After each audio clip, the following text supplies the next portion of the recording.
Hey, I'm okay. I got pretty buzzed last night.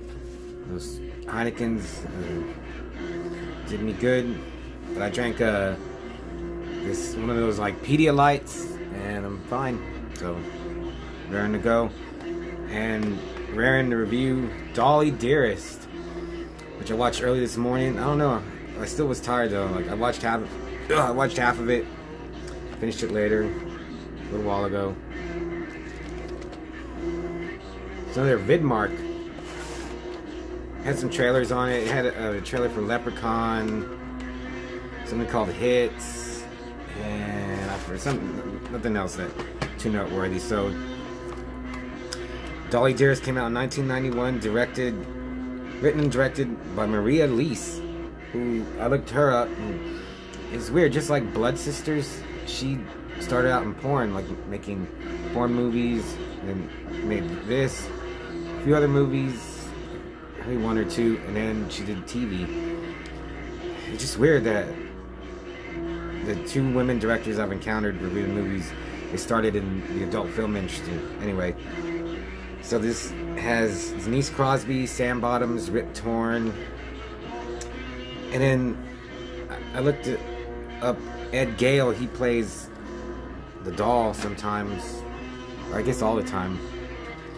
And I looked him up, and his first role, he was Howard the Duck. He was Howard the Duck. He was Station in Bill and Ted 2. He was in Spaceballs. He was in Oh Brother, Where Art Thou? He was in Chopper Chicks in Zombie Town. He played Birdie from McDonald's in a commercial. And he was one of the hooded trolls in Phantasm 2. I was like, this guy's a star. Ed Gale, like, and he's still doing stuff. He's not even, he's like in his 50s. So I was like, man, this guy, and like, he's uncredited in Dolls, but this dude's the biggest star you've ever encountered if you worked with him.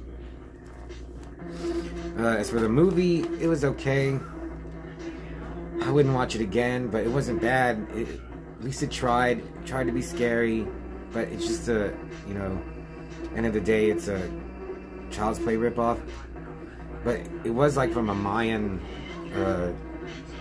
gravesite. Like, it was like a devil child that these Satanists buried, and then they opened the tomb and it got out, and then it gets into so this family, they go to Mexico to run a doll factory, and the father's gonna make dolls, and mom played by Denise Crosby, young daughter, older son, and the evil force jumps into one of the dolls. The dad gives it to the daughter, and it kind of starts taking, just like, you know, Child's Play, but a little more, like it infects her a little bit. And the little girl is pretty good. She wasn't just like, she wasn't a bad actress. She's pretty funny sometimes. The doll pretty much looks just like, it's pretty flippin' ugly. And then when it starts running around, it's cool. One thing that's different is that the evil can infect all the dolls. So that was a little different. Only thing, there's really no gore. There is no gore, really. There's like 2 or 3 kills.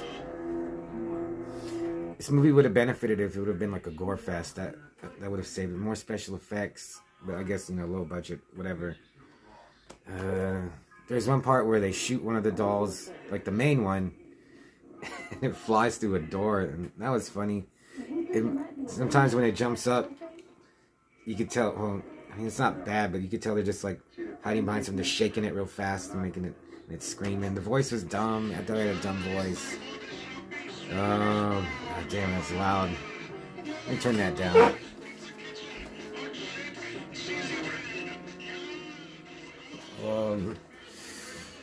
Rip Torn is good. At the end, they just gotta blow up the factory with all the dolls in it, and then it ends. I'm glad I watched it. It wasn't painful. Had a slight, like I said, they tried. It had a slight atmosphere.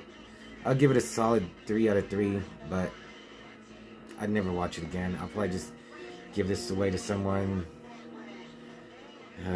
But I guess that's it. Dolly Dearest, 3 out of 5.